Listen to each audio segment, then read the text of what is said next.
Hello and welcome to week 4 of EDUC 407. Right here, I'm going to go over some of the assignments that you have to do for the week, kind of get you prepared. Make sure you pay attention to everything inside the video. It's here to help you out. If you do have any questions, don't hesitate to reach out to me.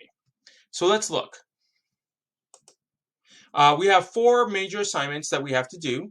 All of these are due by the 27th of February. So you have the first one is some ISTE videos to watch, where you're going to make either a bubble map or a tree map, and I'll kind of discuss that in just a little bit. You will have a coding hyperdoc, which means it's a document where you have links attached to it, and you look and you're going to fill some stuff out as you go along. You will have a choice board, which we'll go over in just a little bit, and it's not really a hard thing to do, but you will have to spend a little bit of time on both coding hyperdoc as well as a choice board. And then the last thing will be a Slack discussion, where you'll discuss some topics on Slack in order to get your points for that. So let's dive into some of the stuff right now. So the first one is the ISTE videos. You're going to create what is called a double bubble thinking map. You kind of see it at the bottom where you have multiple bubbles and they're all kind of interconnected. Or you can use a tree map, however you want to do it, or whatever kind of way that you want to brainstorm some of the ideas that you learn from these videos. So you're gonna have to watch all the videos. Sorry, there's 9 videos. But while you're doing that, you're kind of figuring out where things go and how they all kind of interact together. You can submit a hand-drawn picture using your bubbles. You can do whichever way helps you think. Feel free to do that, or you can do a digital picture. Doesn't matter to me, just as long as I can tell that you watch the videos and you understand it. The second thing is a coding hyperdoc. So you're going to be looking at 6 coding programs for students, and I'll show you what that looks like in just a little bit. You're going to compare the features for the use in the classroom. Now, some of them have certain ages that they work with, and they have pros and they have cons. And I want you to look at these programs to see what you might be able to use in a classroom, especially depending on the grade level that you teach. Again, you want to look at the benefits. You also want to look at what doesn't work. And as you do that and you start figuring out what's good and what's bad, you're going to use that information to help you in one of our later assignments this week. Our third assignment is what is called a choice board. Choice board is a way that you give students choice in how they show their learning. You'll see a video that has this particular choice board on not Canvas, but Blackboard, and it will be there for you to watch to kind of see how to make it.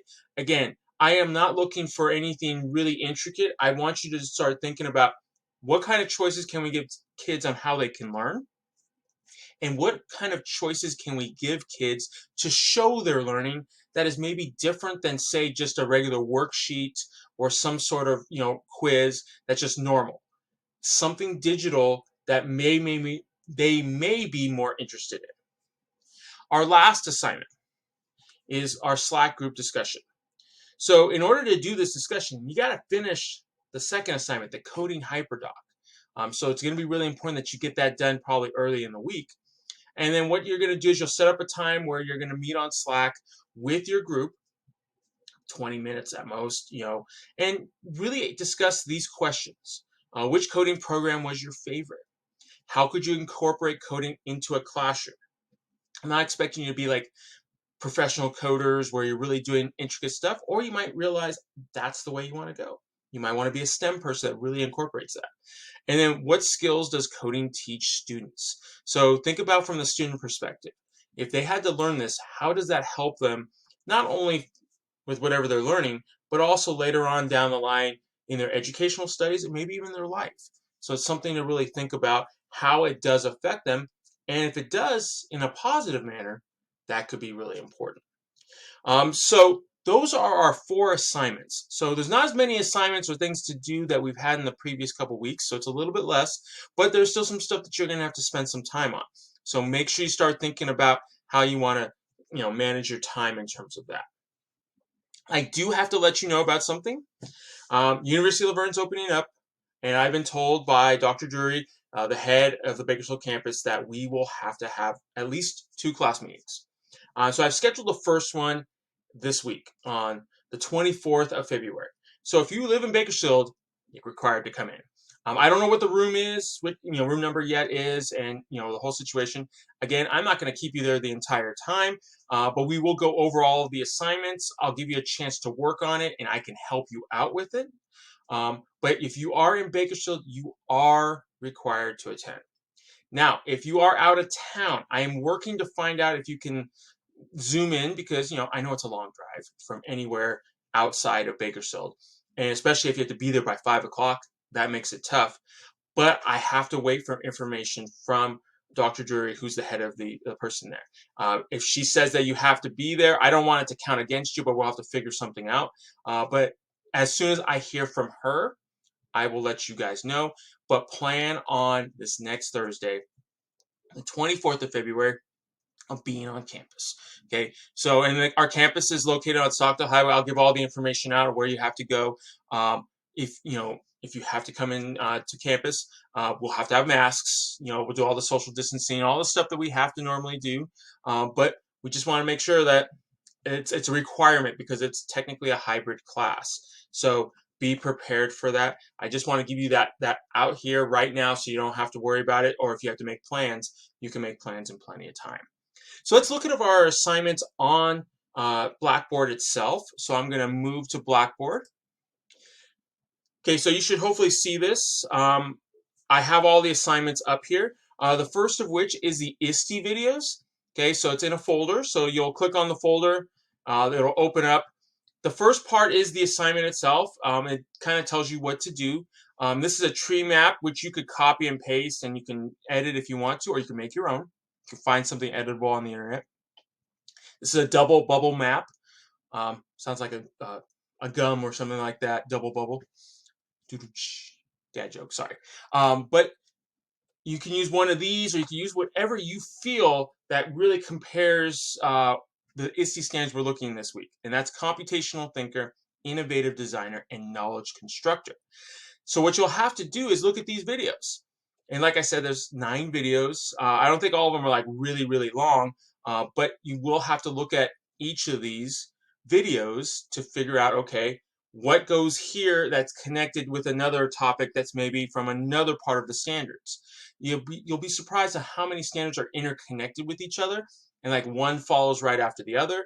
And what I want you to do as part of that bubble map or the tree map is really kind of see where everything connects.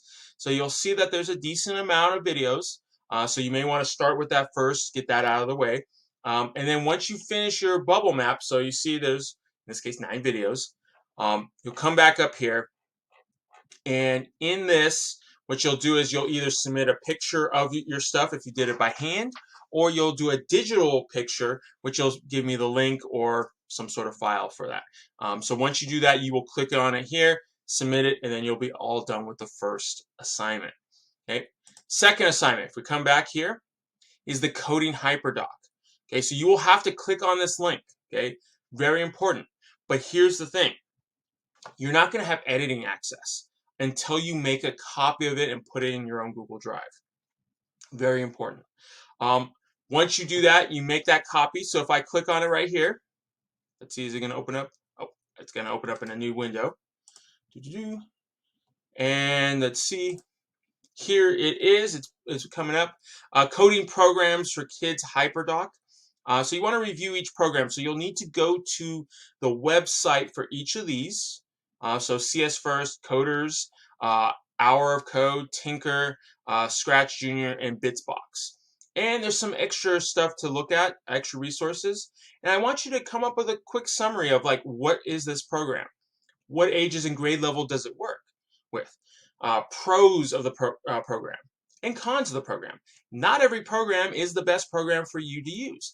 Some are better for other people. Some are elementary, some are junior high, some are high school, but I want you to take the time to go through each of these programs. And I always encourage you to look at the extra resources, especially like Ditch That Textbook. That's a really good resource where they have a lot of different things that can help you out. But it should take you about 10 minutes per program to kind of go through to do a summary, figure out the age and grade levels, pros and cons. So probably going to be about an hour for this entire assignment. When you finish this, okay, and this is going to be a key, you're probably going to have to send me the link. And one of the big things, and we've noticed from our Google Forms quiz is that you have to make sure the permissions are set properly. So to do so, make sure when you go into share, I know mine's already shared with everybody, but you want to make sure that you come down here where it says get link, and you want to make sure that it says anyone with the link. Because I work for the Kern High School District, if I click on that, only people that are from the Kern High School District can see it. You want to click anyone with the link, and then you want to make sure it's viewer, because I don't want to edit it. I don't want to do something to mess up yours, because you may use this in the future. So definitely make sure it's viewer. Once you do that, copy the link and then put it into Blackboard so I can view it. If I can't view it, I will send you an email and let you know, hey, I'm having a problem seeing this. I don't want to mark you down on points, but I want to make sure, hey, make sure you do that. Okay, so that's something right there. If we come back here, let me get back to where we were at. So we're now back up to number 3 now. This is your choice board. Choose a grade level and a basic concept. Some people might pick like, hey, what's a tiger? And you may have them do something.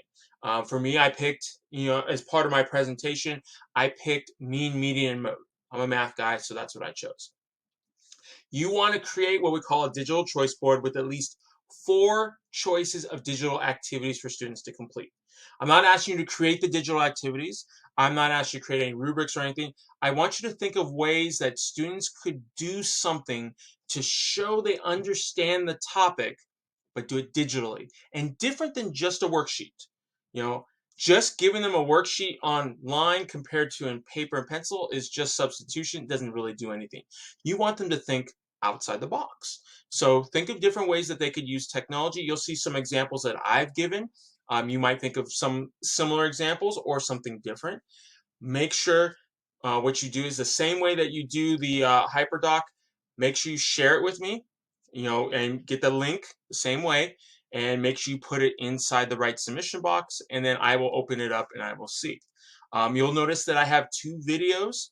They can always be videos, or they can be websites that they have to look at for students to do something a little bit different. Especially this is good on days where they've worked on some of the stuff. You might have to work with certain people, and this gives them a choice to do something on their own, be creative, while you're taking care of other issues maybe within the classroom. So it is a nice little way that you can use this. And the last assignment you'll see here at the bottom is our Slack group discussion. So I'm going to keep you guys in the same groups that you're in this week. So for week 3, you're in a certain group. For week 4, you're going to be in the same group. After you guys finish that coding HyperDoc, so you definitely want to get that done in the early part of the week, schedule a time with your group members for 20 minutes. No more than that. I don't want you guys to take a lot of time, but really kind of go back and forth on these 3 questions. Which coding program was your favorite? Because you might have different opinions on it.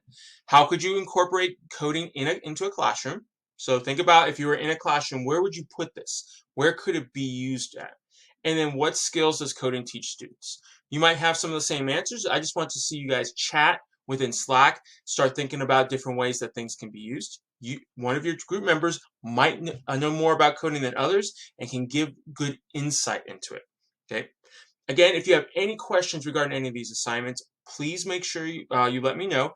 I am available. I try to respond by email as quickly as I can, although I will tell you, since I am putting this video up early, I may not be available Friday, Saturday, or Sunday. They'll kind of be off. I'm going to kind of be out of town.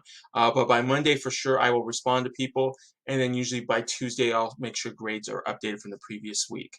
But if you do have questions, please reach out to me. I am here for you. And so far, all of you guys are doing a wonderful job. So keep up the good work.